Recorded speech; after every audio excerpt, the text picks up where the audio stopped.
Siempre sí habrá conteo rápido antes de la medianoche del 1 de julio. Estamos hablando de que el conteo rápido hoy se va a nutrir de un documento que tiene una base legal.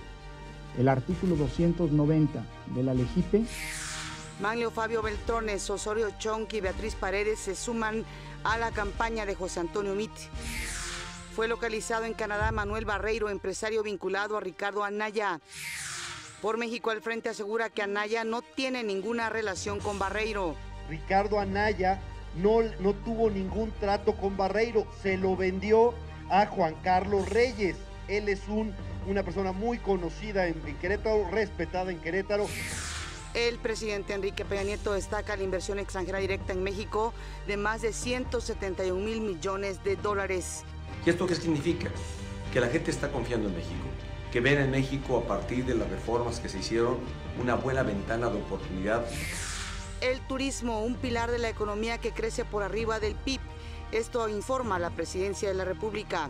Esta afluencia de visitantes significó una derrama económica de 21,300 millones de dólares. La Policía Federal ha realizado 219 detenciones dentro del operativo Escudo Titán. Durante el mes de enero, el delito de secuestro registró una disminución del 17.6% respecto al mes de diciembre de 2017. La CEP y el Consejo Nacional de Fomento Educativo inician la segunda cruzada nacional por la educación comunitaria. Nicolás Maduro pide que se renueve el Parlamento en las elecciones del 22 de abril.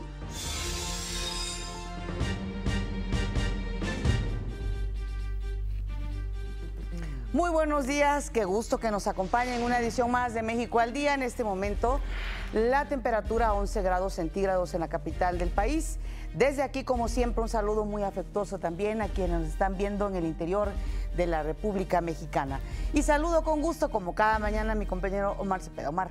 ¿Qué tal, Pati? Muy buenos días, es un placer saludarte, te ves radiante, seguramente porque es viernes, ya empieza pues a cambiar de ritmo, ¿no? Siempre es una sensación distinta el lunes que el viernes. Pues sí, después de las levantadas a las 4 de la mañana, todo te cambia. Todo te cambia, así es, Pati, muy buenos días. Hoy es viernes 23 de febrero del 2018, son las 6:32. Saludo con mucho gusto, como cada mañana, a Miguel González, quien se encuentra en la lengua de señas mexicana, nos permite comunicarnos también con ustedes. Acompáñenos, este es su informativo, le tenemos la noticia al día.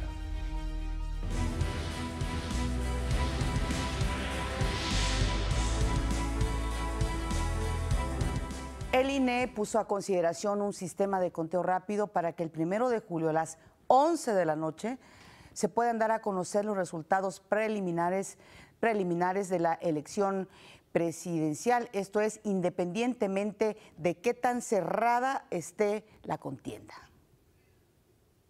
El Instituto Nacional Electoral presentó una propuesta para dar a conocer los resultados de la elección presidencial a las 11 de la noche del día 1 de julio. Una ruta alternativa que dará certeza a la sociedad mexicana sobre las tendencias de la votación.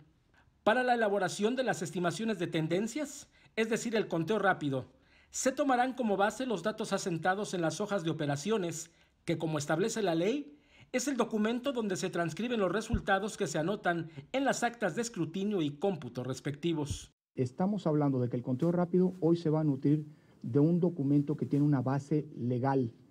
El artículo 290 de la LEGIPE establece, de la Ley General de Instituciones y Procedimientos Electorales, establece que debe existir esa hoja en donde se realizan las operaciones de escrutinio y cómputo en cada casilla para cada elección, que conocemos coloquialmente como el cuadernillo de operaciones, el que ha mostrado el consejero Baños.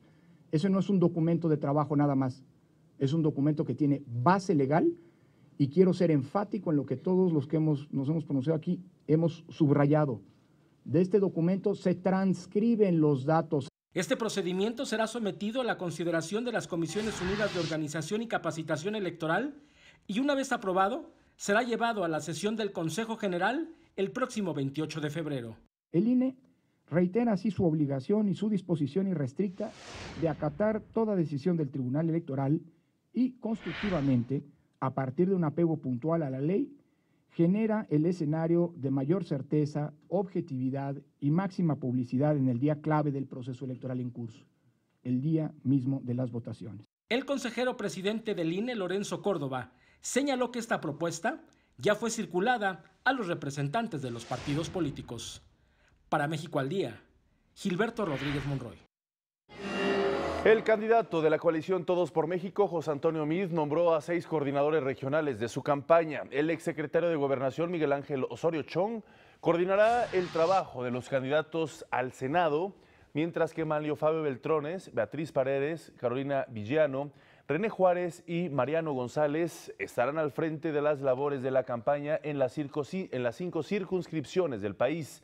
Meade dijo que la experiencia y liderazgo de sus coordinadores marcarán una diferencia en los comicios del 1 de julio.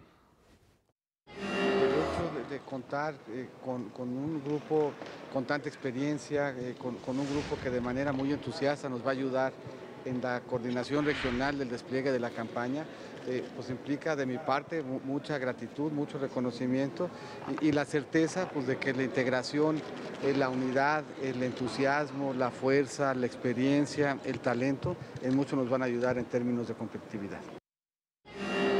El candidato de Morena a la presidencia, Andrés Manuel López Obrador, dijo que la población no debe acostumbrarse a la violencia que se vive en el país y reprochó que se hable sobre dar seguridad a los ciudadanos o a los candidatos y no dijo a los ciudadanos.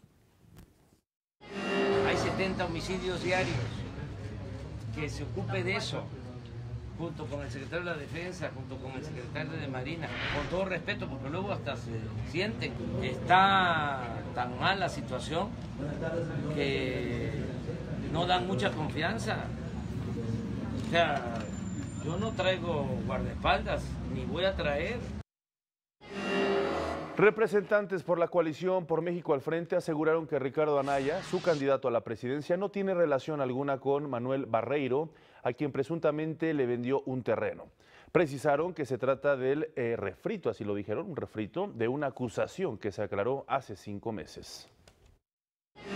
Ricardo Anaya no tuvo ningún trato con Barreiro, se lo vendió a Juan Carlos Reyes. Él es una persona muy conocida en Querétaro, respetada en Querétaro. Él es, y aquí está asumiendo que él se la vendió. ¿Cómo consiguió Juan Carlos Reyes los recursos para comprarle la nave, el terreno y la nave industrial a Ricardo Anaya? Eso es un asunto que él tiene que aclarar y lo ha dicho, pero hasta aquí acaba la responsabilidad de Ricardo Anaya.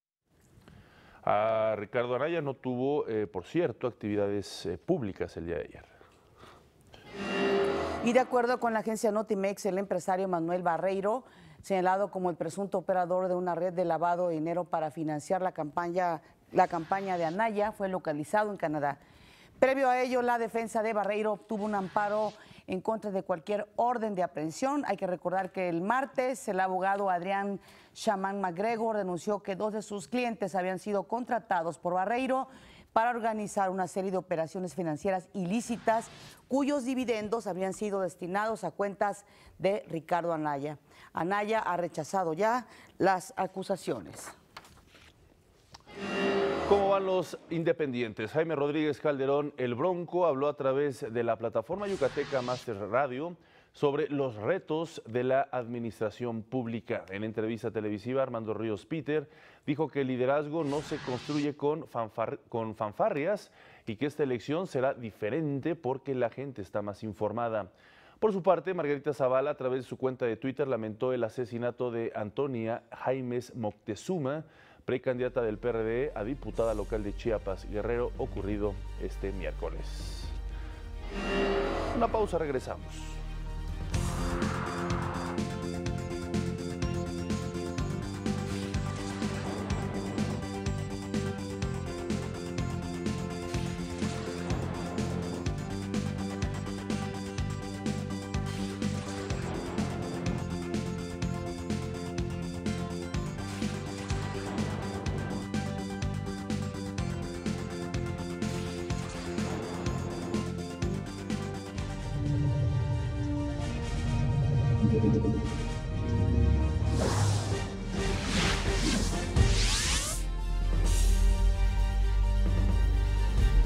El jefe de gobierno de la Ciudad de México, Miguel Ángel Mancera, dijo que va a esperar la resolución del Tribunal Electoral para conocer si procede o no su candidatura plurinominal al Senado por el PAN.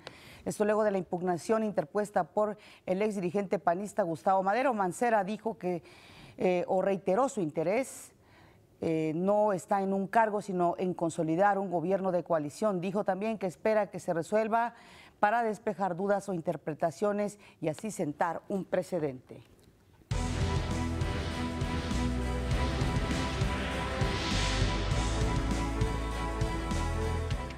Vámonos a otros asuntos muy importantes. Últimamente hemos visto muchas noticias falsas sobre posibles temblores que algunos expertos decían iban a suceder, lo cual por supuesto eran noticias falsas. Pero ¿quién mejor que hablar con el doctor Víctor Hugo Espíndola Castro? Él es coordinador del área de análisis del Sismológico Nacional, precisamente con quien hablaremos sobre este tipo de noticias falsas que han circulado en las redes. Muy buenos días, es un placer saludarlo. Muy buenos días, el placer es mío. Al contrario, y bueno, pues sobre todo porque en estas últimas semanas hemos resentido temblores fuertes, relativamente fuertes en varios estados del país. Nos gustaría que nos platicara si es posible en primera instancia determinar con tiempo si va a temblar o no.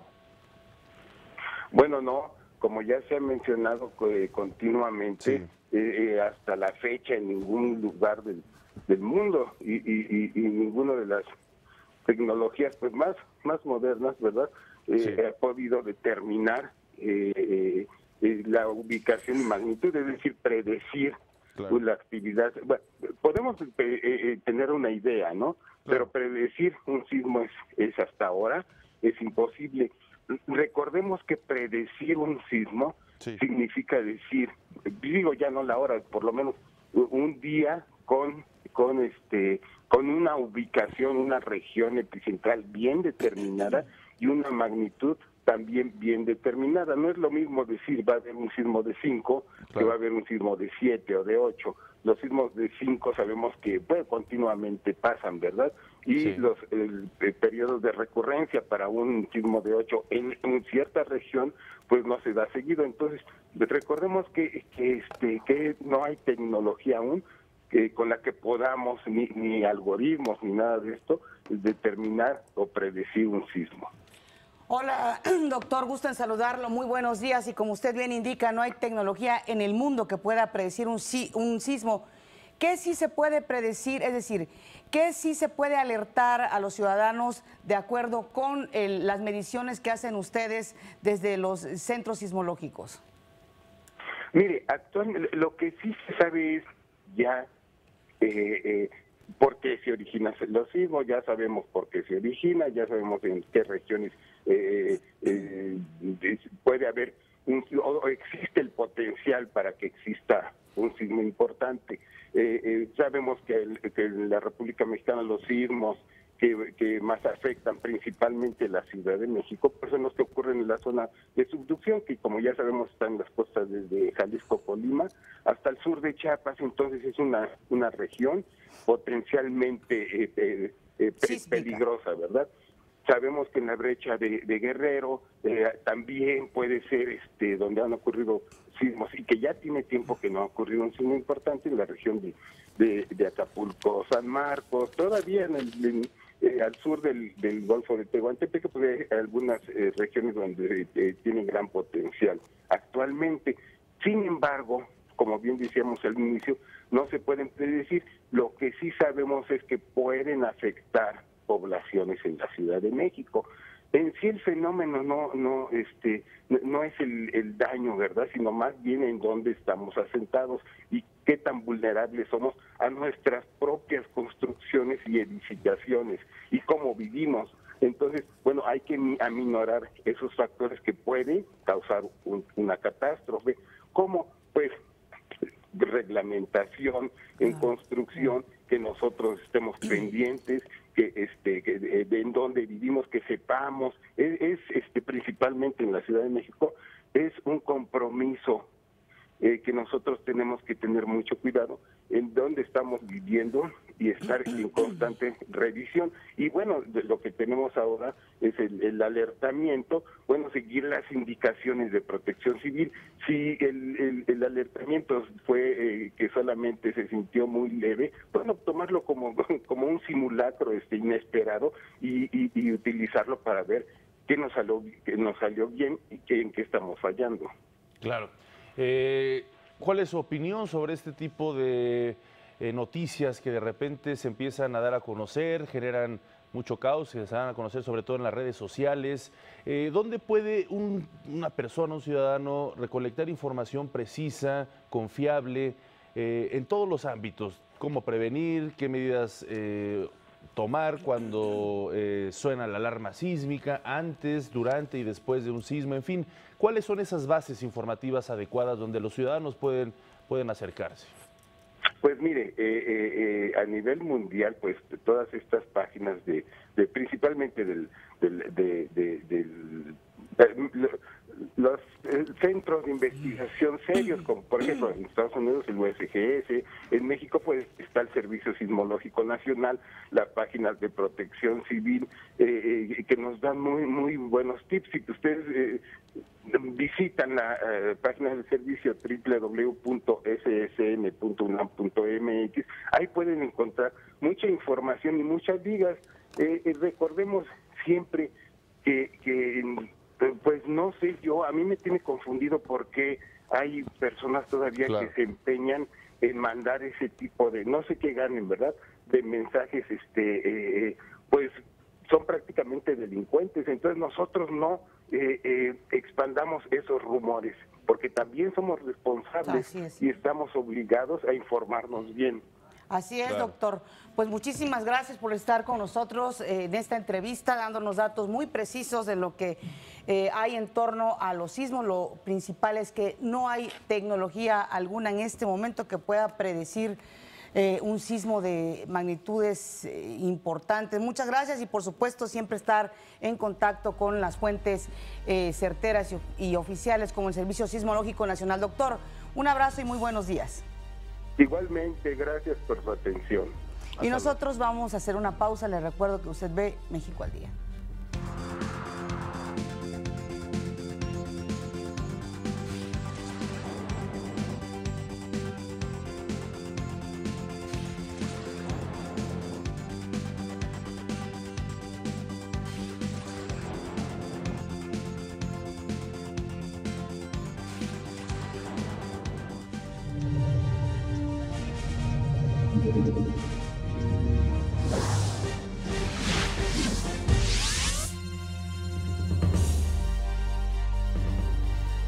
El jefe de gobierno de la Ciudad de México, Miguel Ángel Mancera, se mostró satisfecho con la modificación al presupuesto de egresos que quita a la Asamblea Legislativa el control de los recursos para la reconstrucción de la Ciudad de México. Hoy va a ser publicado en la Gaceta Oficial.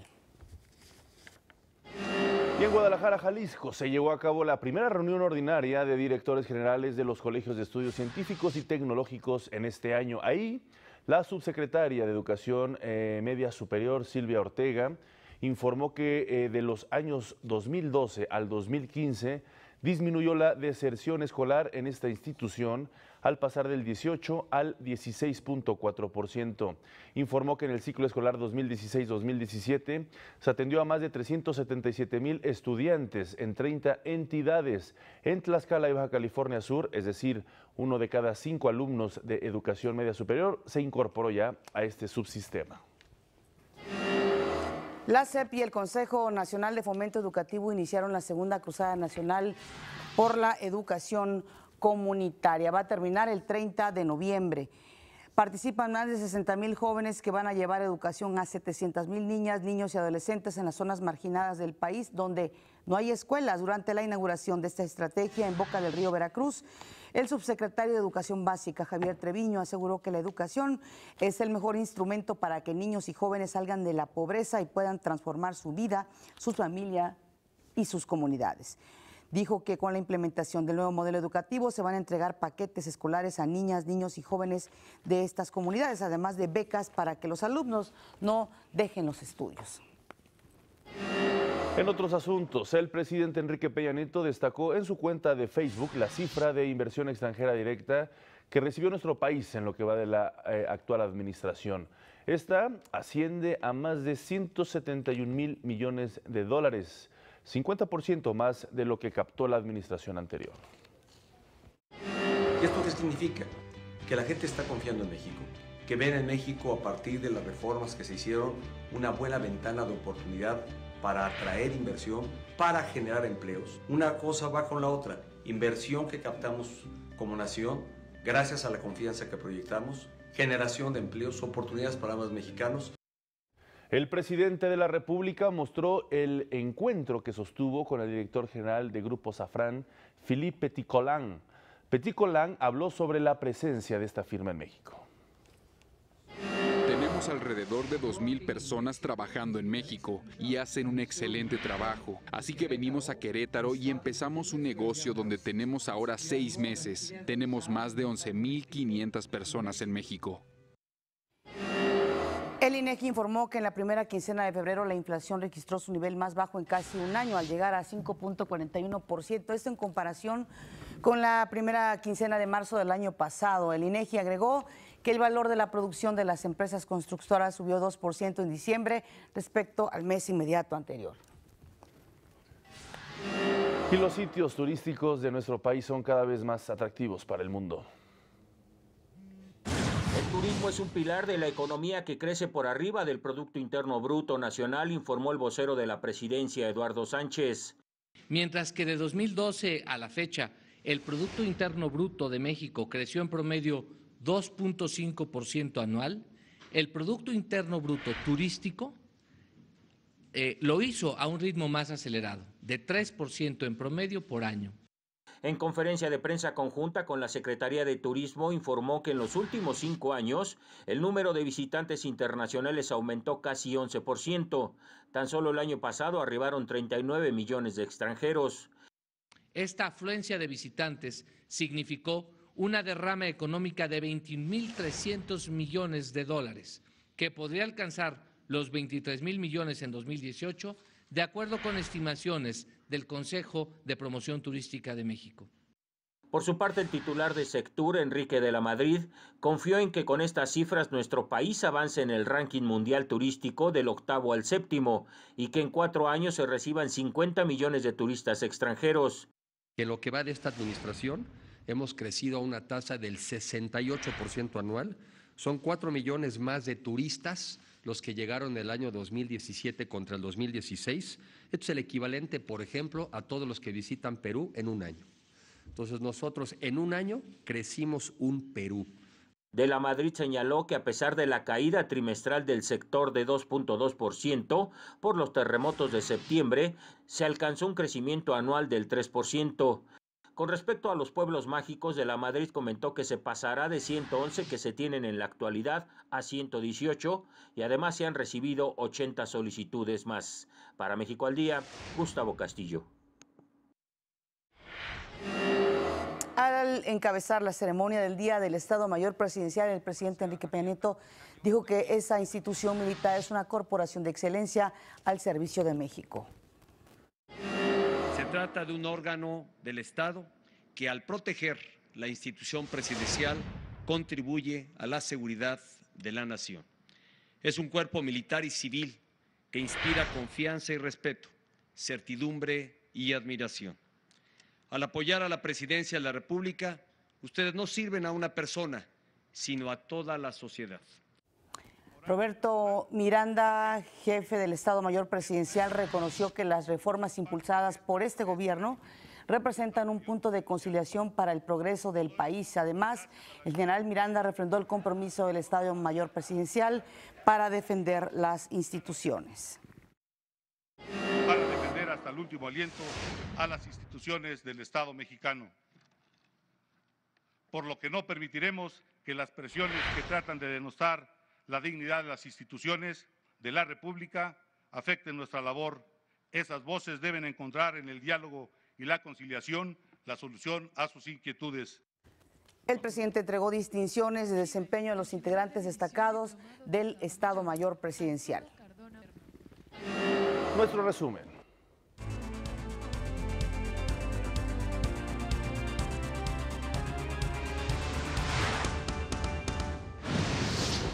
El Instituto Nacional Electoral presentó una propuesta para dar a conocer los resultados de la elección presidencial la misma noche del 1 de julio.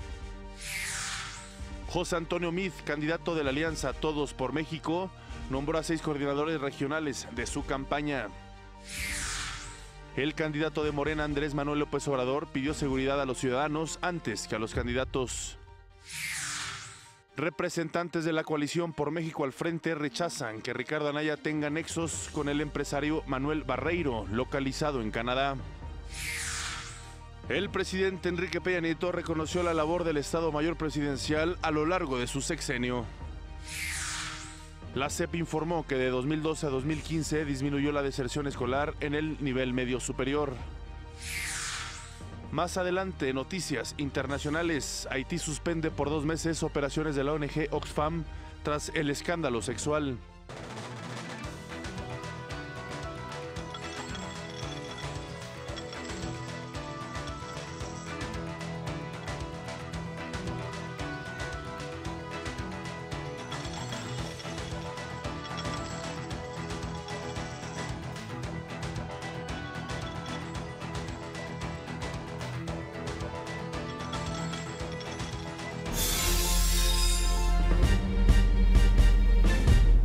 Renato Sales, comisionado nacional de seguridad, dijo que las estrategias del gobierno federal en esa materia no son solo para capturar a los grandes capos, sino que están orientadas a generar un ambiente de confianza para los ciudadanos. Dijo que aunque es obligación institucional reducir la violencia, esta podría ser combatida mediante una alianza con la sociedad civil.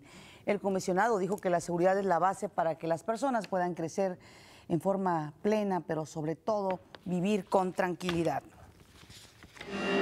Y el combate contra el secuestro y la extorsión ha dado buenos resultados. Así lo informó el comisionado general de la Policía Federal, Manelich Castilla. Aquí el reporte. Derivado de la implementación del operativo Escudo Titán, las cifras de secuestro y extorsión en diversos estados han disminuido. Así lo informó el comisionado general de la Policía Federal, Manelich Castilla Cravioto, al presentar el 4º informe de avances y resultados de dicha estrategia, que inició el pasado 29 de enero y a través de la cual 5,000 elementos federales fortalecieron la seguridad en Los Cabos y La Paz, Baja California Sur, Tecomán y Manzanillo, Colima, Cancún, Quintana Roo, Ciudad Juárez, Chihuahua y Ocotlán, Jalisco. Destacó que en esta última semana se detuvo a 74 personas relacionadas con diversos delitos, dando un total de 219 detenciones ejecutadas hasta este momento. Asimismo, a la fecha se han cumplimentado 135 órdenes de aprehensión y reaprehensión. Durante el mes de enero, el delito de secuestro registró una disminución del 17.6% respecto al mes de diciembre de 2017 y de 24.24% en comparación con el mes de enero de 2017. Asimismo, las cifras de extorsión para enero de este año también registraron una disminución del 24.8% respecto a enero de 2017. Además, en lo que va del operativo se rescató a 188 migrantes, se decomisaron más de 209 toneladas de precursores químicos, 614 kilos de metanfetamina, 440 de cristal y 82 de cocaína, entre otras drogas. También fueron asegurados 520,000 litros de gasolina y más de 60,000 litros de diésel. Se clausuraron 46 tomas de hidrocarburo clandestinas. Se decomisaron 244 vehículos con reporte o relacionados con la comisión de algún delito y se recuperaron 550,835 pesos en efectivo. Esta estrategia cumple con la instrucción del presidente de la República, licenciado Enrique Peña Nieto, de fortalecer las acciones contra los delitos de alto impacto en beneficio, en primer lugar, de las familias de cada región y de todo el país, con el único objetivo de lograr un México en paz. El comisionado general de la Policía Federal también informó que dicho despliegue ha fortalecido la cultura de la denuncia, registrando 822 llamados de apoyo al 088 por intento de extorsión, de los cuales se evitó que se consumara el fraude en 90%. Para México al Día, Antonio López.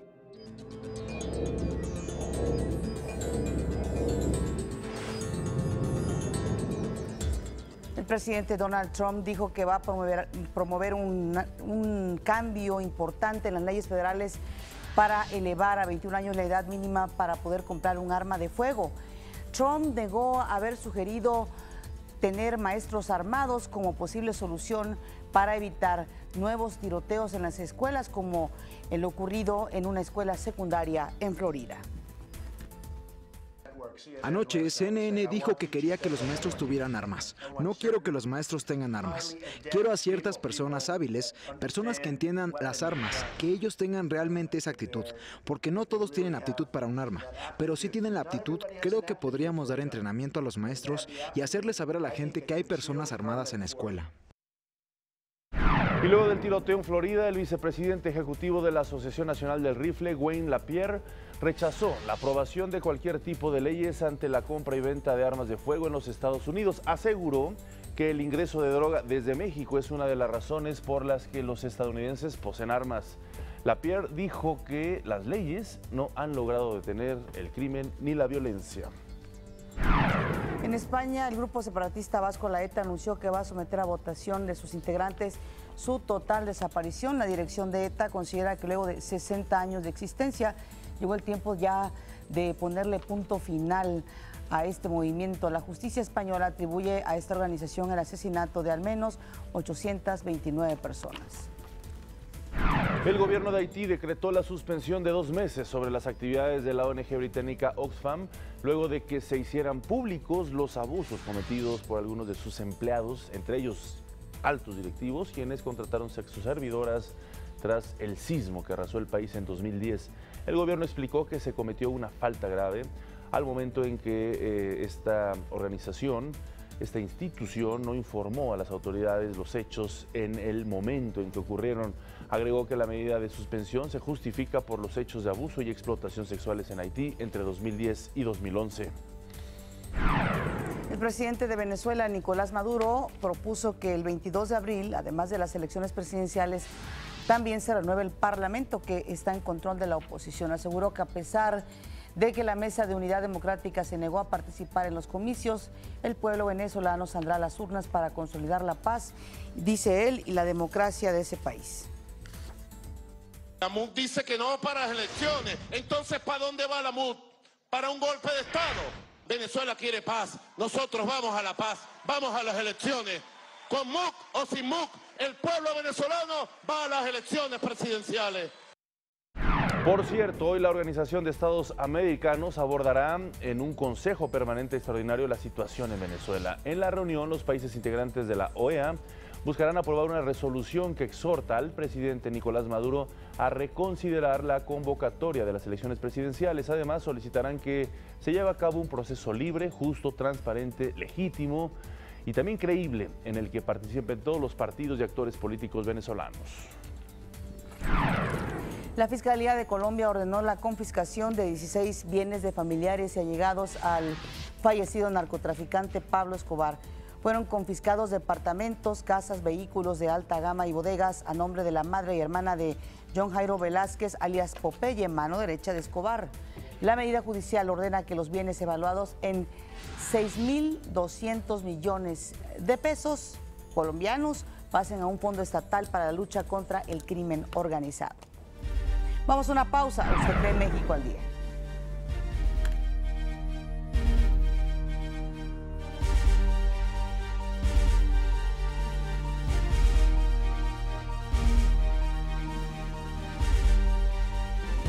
Y hoy es viernes en corto, en punto de las 8 de la noche. No se pierde la conversación que tuvo mi compañero Jorge Rubio con María del Rosario Espinosa, medallista olímpica en Taekwondo. Aquí un adelanto, no se lo pierda por el 14.2. Juegos Olímpicos me ha pasado mucho, de decir, si algo puedo dar a mi país, es una sonrisa con mi medalla, poner ese ejemplo, ¿no?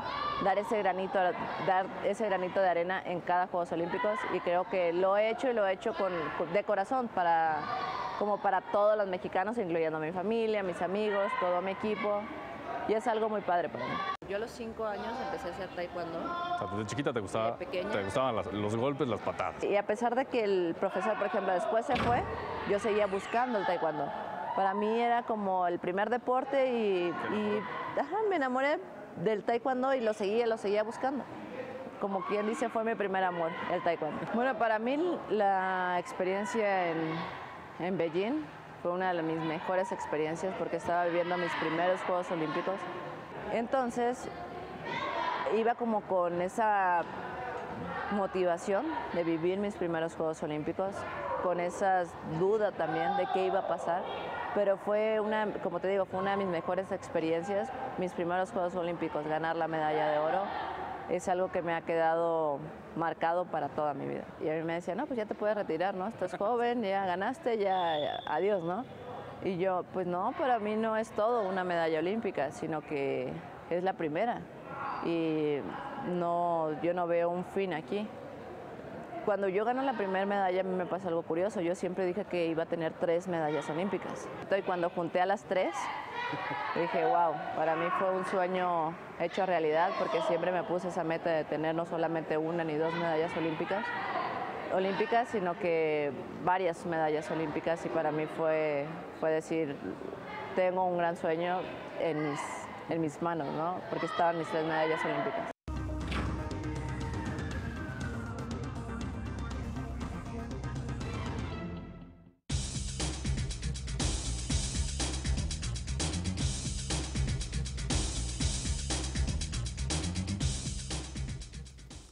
Nos acompaña aquí en el estudio Ana Margarita Martínez, investigadora del Centro de Estudios Internacionales Gilberto Bosques del Senado de la República, con quien vamos a hablar sobre la nueva polémica, otra polémica, porque cada vez que ocurre un tiroteo en los Estados Unidos se encienden los ánimos, hay algunas protestas, en fin, siempre ocurre lo mismo y finalmente no se puede hacer absolutamente nada contra la poderosísima Asociación Nacional del Rifle, ¿no? Allá en los Estados Unidos.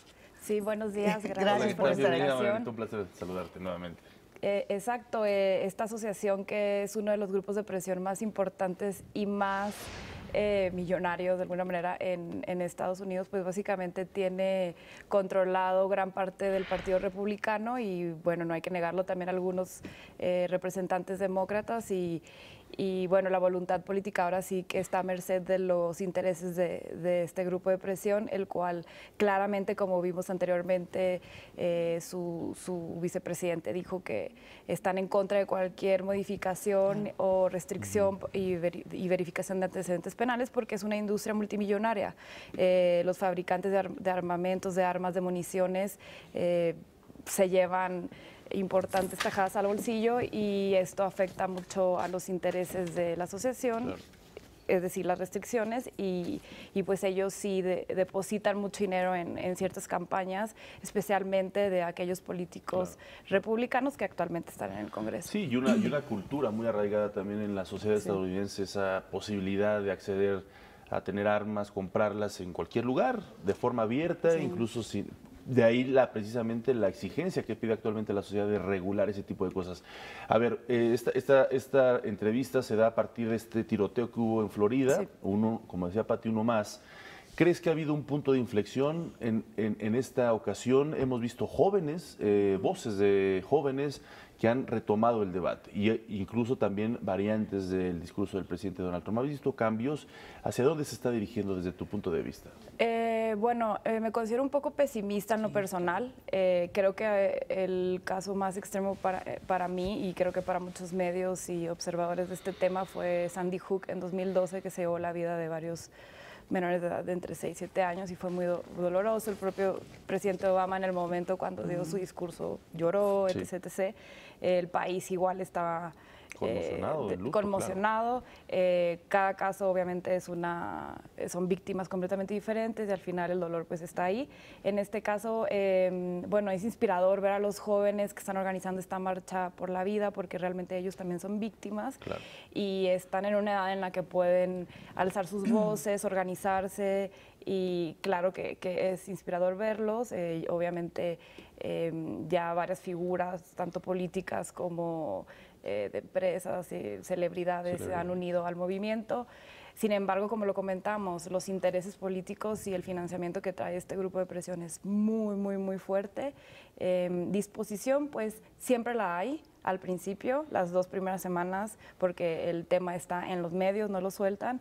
Y bueno, aunque va a haber una marcha el 24 de marzo muy fuerte, ¿no? Bueno, que se está programando, vamos a ver qué tal se espera sale. que, Pero bueno, que te entiendo el punto las mismas personas que fueron a la marcha, las mujeres, se unan con los jóvenes, que salga mucha gente, porque este es un tema que pareciera que tiene polarizado al país, pero cada vez logra más consenso entre la población. Alrededor del 52% de los estadounidenses apoyan ciertas restricciones a la posesión y compra de armas de fuego, es decir, claro, bajo este entendido de la segunda enmienda y del derecho a portar armas, que se respete y que es uno de los derechos y libertades fundamentales de los estadounidenses. Sin embargo, hay ciertas cosas como el poder comprar un rifle semiautomático que genera en un minuto 30 balas y con eso te llevas la vida de la mitad de personas que traes de balas, etc. Entonces, y que este acceso es para menores de edad también, ¿no? No, es que te iba yo a preguntar, querer hacer un cambio sobre el uso de armas sería como quitarle el chip a la sociedad estadounidense. Es decir, es un asunto, diría yo, que idiosincrático, esta veneración que hay por las armas y, como tú dices, un trasfondo económico importantísimo y que de ahí controlan a los políticos. Exacto. Sí, sí. Vamos a hacer una breve pausa y regresamos a seguir hablando de este tema. Ok. Regresamos.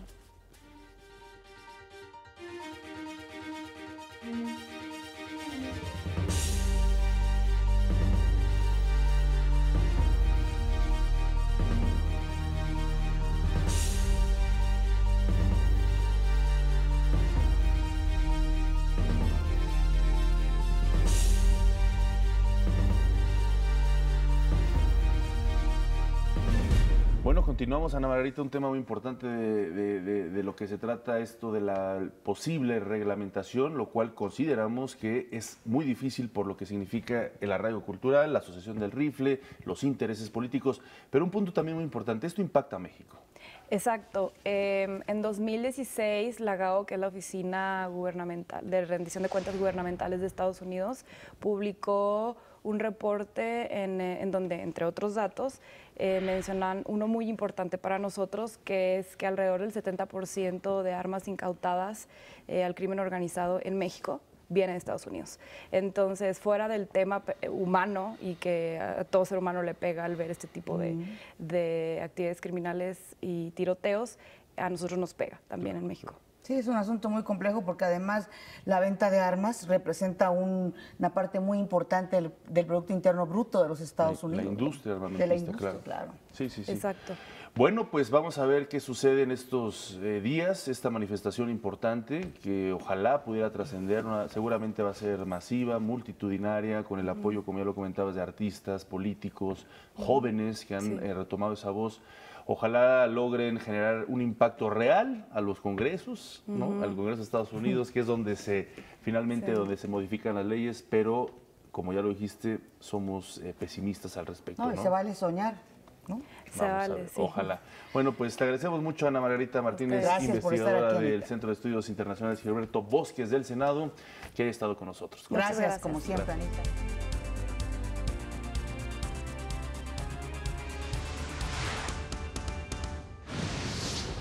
El combate contra el secuestro y la extorsión ha dado buenos resultados, informó el comisionado general de la Policía Federal, Manelich Castilla Cravioto. La CEP y el Consejo Nacional de Fomento Educativo iniciaron la segunda cruzada nacional por la educación comunitaria. Esta mañana, Víctor Hugo Espíndola Castro, coordinador del área de análisis del Servicio Sismológico Nacional, nos habló sobre las fake news en torno a los sismos. Predecir un sismo es hasta ahora es imposible. No hay tecnología aún con la que podamos determinar o predecir un sismo. Lo que sí sabemos es que pueden afectar poblaciones en la Ciudad de México. En noticias internacionales, la Organización de Estados Americanos exhorta al presidente Nicolás Maduro a reconsiderar la convocatoria de las elecciones.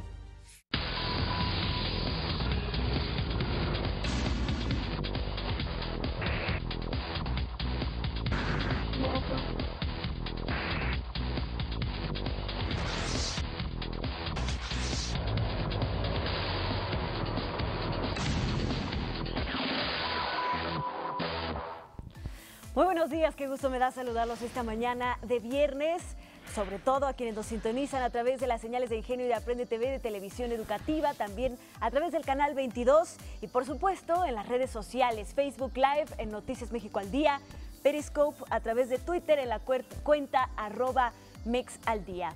Nos acercamos cada vez más a las elecciones en nuestro país el próximo mes de julio.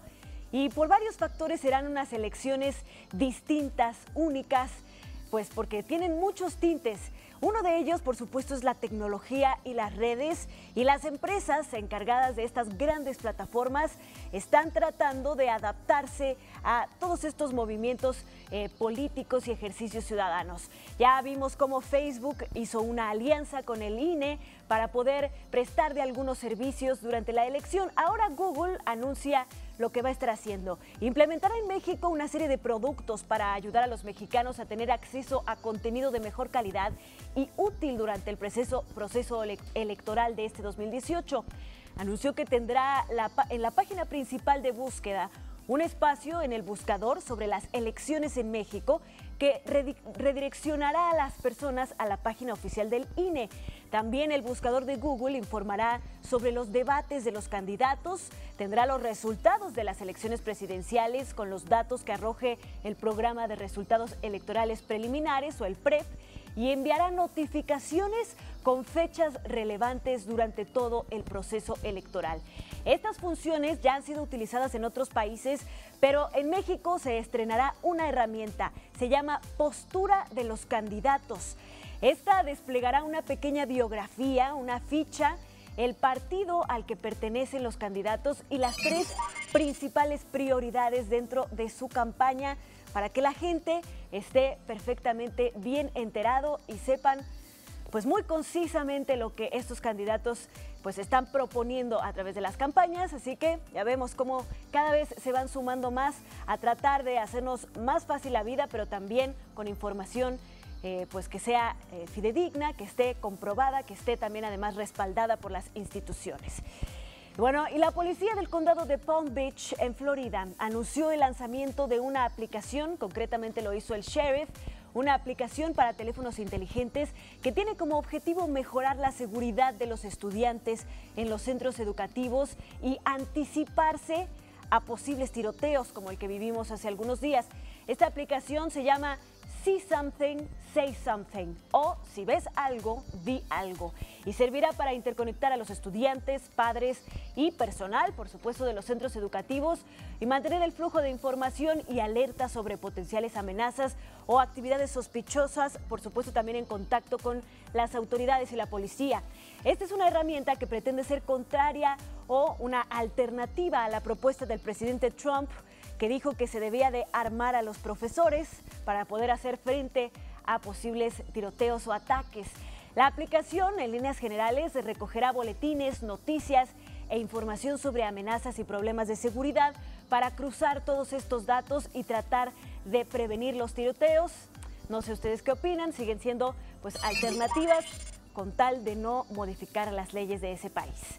Y bueno, ahora veamos el futuro una vez más. Y es que si no quedaron sorprendidos con el video de la empresa Boston Dynamics, en el que su perro robot Spot Mini coopera con otro para abrir una puerta, ahí lo estamos viendo, ya lo habíamos analizado aquí en México al Día. Ahora Boston Dynamics lanzó uno en el que interactúa con un ser humano que trata de impedirle abrir la puerta y pues no logra impedírselo. Vamos a ver.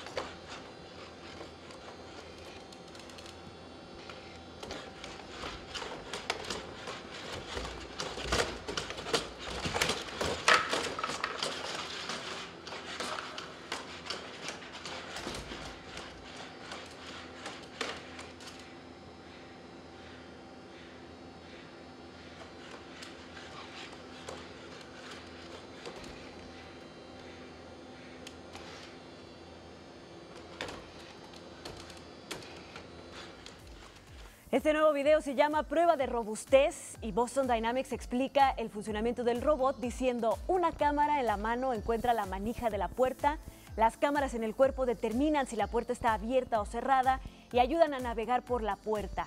Los controladores proporcionan la locomoción y el equilibrio y el comportamiento cuando el progreso se desvía. Así que, pues ahí está cómo se podría ver el futuro, con robots, inteligencia artificial y toda esta información que se puede utilizar para diferentes fines. Ojalá logremos utilizarlos para los fines que ayuden a la humanidad y al planeta y al universo. Esta es la información hoy. Que tengan excelente fin de semana.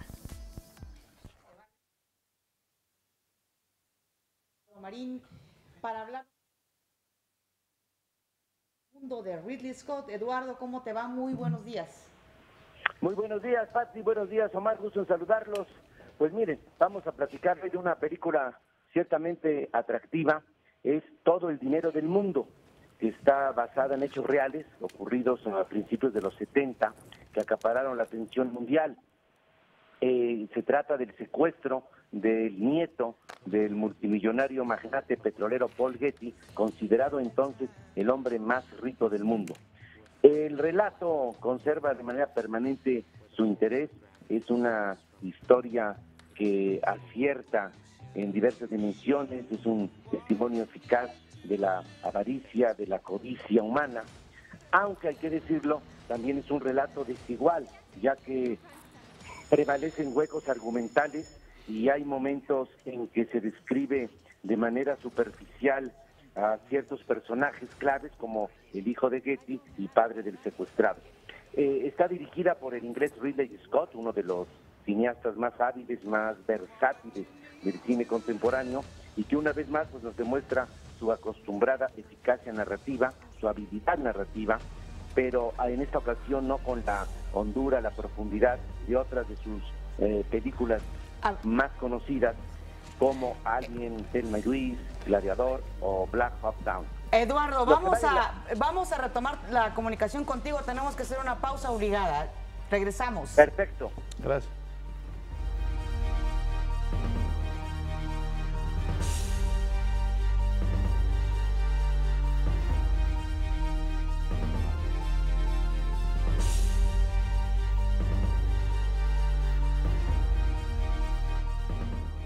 Eduardo, retomamos la comunicación contigo.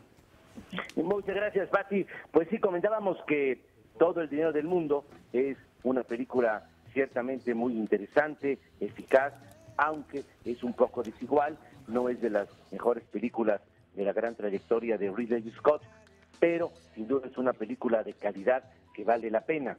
Y también lo que hay que mencionar, comentar, es que esa película fue filmada originalmente con Kevin Spacey, y después de que salieron a la luz pública las denuncias de acoso sexual contra este popular actor, se eliminaron todas las escenas donde aparecía Spacey y lo sustituyeron, volvieron a filmarlas con el canadiense Christopher Plummer, de 88 años de edad, de 30 años más que Spacey. El caso es que esta decisión, pues, para mí un poco excesiva y necesaria, es que cualquiera que haya sido su objetivo, pues no funcionó, porque la película sí tropezó en taquilla en Estados Unidos, fue relegada de las nominaciones al Oscar, solamente recibió una nominación, precisamente la de Christopher Plummer, quien volvió a filmar todas las escenas de Spacey en solamente una semana. Está nominado como mejor actor de reparto.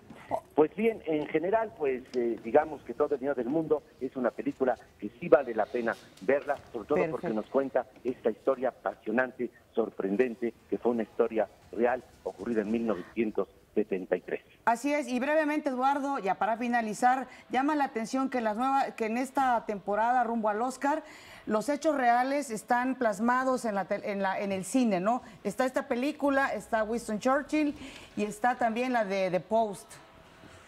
Así es, tienes toda la razón, Pati. Fíjate que esta es una de las características del cine contemporáneo, el retratar hechos reales, el retratar la realidad Es una de las características actuales que ha prevalecido en los últimos años. Pero curiosamente no va a ganar ninguna de estas, va a ganar una de ciencia ficción. La forma del agua, que por supuesto no está basada en una historia real, es una historia completamente de fantasía y me da gusto porque va a ser un reconocimiento también a la imaginación en el cine. Gracias, Eduardo Marín, que pase un excelente fin de semana. Hasta luego, muy buenos días. Javier Aranda ya se encuentra con nosotros, del séptimo al primer arte. Confísanos qué has estado leyendo esta semana. Muy buenos días. Hola, buenos días. Hola, buenos días. Algo de lo que estás leyendo. Sí, lo conozco. Jorge Rubio. Sí, lo conozco. Nuestro chico. Nos vemos los viernes. Nos vemos los viernes. Bueno, estoy leyendo ahora, a propósito del centenario de Arreola, algunos de sus cuentos. Yo creo que es un autor que, aunque está, digamos, bien ubicado en el imaginario de la sociedad mexicana o hispanoamericana, nos hemos perdido muchas veces con el personaje, con este hombre que era aficionado al teatro, era un actor y que además hizo de su vida, digamos, una puesta en escena de manera constante. Era todo un espectáculo mirarlo en la calle, estar con él en una conferencia o en un estudio de televisión. Entonces muchas veces este personaje se comió al autor de unos textos realmente formidables. No olvidemos que es el escritor a quien Borges rendía homenaje por la perfección, digamos, de su prosa, por su imaginación libre y a veces disparatada, y podemos citar algunos cuentos que me parecen fundamentales, como aquel llamado El Guardagujas, que es un homenaje al absurdo, es un homenaje a la vida también como absurdo, en donde si uno arma las piezas o sigue las piezas que nos pone Arreola, digamos, a lo largo del relato, se puede dar cuenta que es un texto con una lógica impecable, con una construcción también absolutamente verosímil, y sin embargo que el argumento central es el absurdo de muchas cosas. Hay otros textos como El Oso, que me parece un texto francamente increíble, maravilloso, y podríamos citar varios. Yo creo que a lo largo del tiempo la gente que se acerca a Arreola, y por eso quiero invitar a las personas que nos escuchan a que se acerquen a cualquiera de sus textos, podrá encontrar seguramente en alguno de ellos una veta de un lenguaje, de un idioma con una sonoridad que pocas veces encontramos en la prosa hispanoamericana. Es una sonoridad que sorprende, que tiene mucho de Quevedo, que tiene mucho de Góngora, pero sin ser pedante. Es una sonoridad que nos acompaña para contarnos una historia, para hacernos detener en un instante de este autor que francamente yo creo que seguirá leyéndose durante muchos años. Me gustaría que más lo leyeran los jóvenes, porque yo creo que a la gente que quiere hacer cosas creativas en materia de teatro, de literatura, de cine, es necesario siempre abrevar en textos firmes, en plataformas fundamentales como son los textos de Juan José Arreola. Importante esto que comentabas de Borges, ¿no? Que lo reconocía como una pluma imprescindible. Bueno, en su biblioteca personal formaba parte de uno de los 100 autores fundamentales para Borges. Fíjate. No es cualquier cosa. No cualquier cosa. Oye, ¿y su personalidad estrambótica se plasma en su obra? Bueno, hay momentos de un uso verbal que es muy, digamos, casi pirotécnico, pero no es una pirotecnia descontrolada. Pareciera, o nos podría dar esa impresión, pero todas las luces de su prosa siempre tienen un propósito. Cada palabra tiene un sentido y eso le ha dado una solidez para que soporte el paso del tiempo y siga sorprendiendo a los lectores en cualquier momento.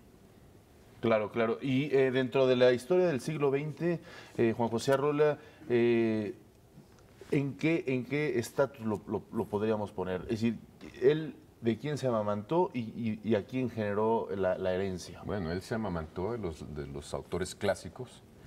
Él fue un gran lector de lectores clásicos, los asimiló, los aprovechó y algunas resonancias, algunos ecos podemos encontrar, la gente que se acerca a los autores clásicos, algunos ecos de esas obras, pero son ecos, son pequeños guiños. Y no olvidemos que, por ejemplo, él es de los pocos autores que ha tenido la capacidad de tener un libro que él nunca escribió. Él, por problemas económicos, llegó un momento que firmó un contrato para hacer un libro y cuando faltaban 10 días para que el contrato se cumpliera y él se bloqueó, no podía hacer nada, un joven alumno que fue José Emilio Pacheco, se acercó a él y con mucho cariño le dijo: maestro, no queda de otra, dícteme el libro. Y en 10 días le dictó Juan José Arreola el libro que se llama Bestiario. Es un libro fundamental que nunca escribió, que dictó, y es uno de sus libros básicos, digamos. Bueno, pues ahí está. Gracias por traernos esta recomendación. Por cierto, inicia la Feria del Libro en el Palacio de Minería, en el Centro Histórico. Bueno, en el primer cuadrante del centro de la Ciudad de México. No se lo pierda. Grandes libros y pues editoriales que estarán ahí, escritores, como toda una fiesta literaria. Vamos a hacer una pausa, regresamos.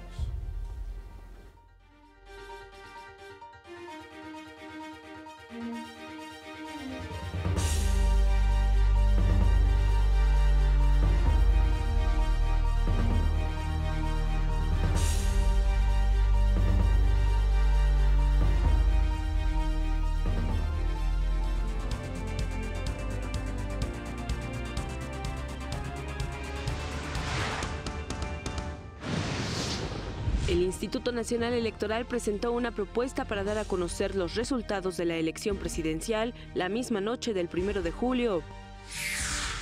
El presidente Enrique Peña Nieto reconoció la labor del Estado Mayor Presidencial a lo largo de su sexenio.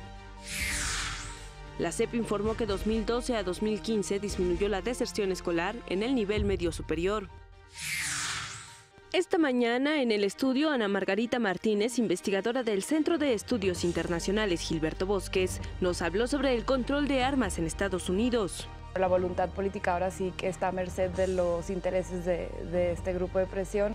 Están en contra de cualquier modificación o restricción y verificación de antecedentes penales porque es una industria multimillonaria y pues ellos sí depositan mucho dinero en ciertas campañas, especialmente de aquellos políticos republicanos que actualmente están en el Congreso. Y en los deportes, este domingo Pumas recibe a Chivas en juego de la jornada 9 de la Liga MX. Que disfruten su fin de semana. Nosotros nos vemos el próximo lunes a las 6:30 con más información. Mientras tanto, muchas gracias a todos ustedes, a nuestro invitado de los viernes, invitado estrella, a Miguel González, a ¿estás de acuerdo con eso? Mis compañeros de estrella, claro. Estrella. Y a usted por vernos. Este es un esfuerzo informativo de Televisión Educativa. Buen fin. Chao.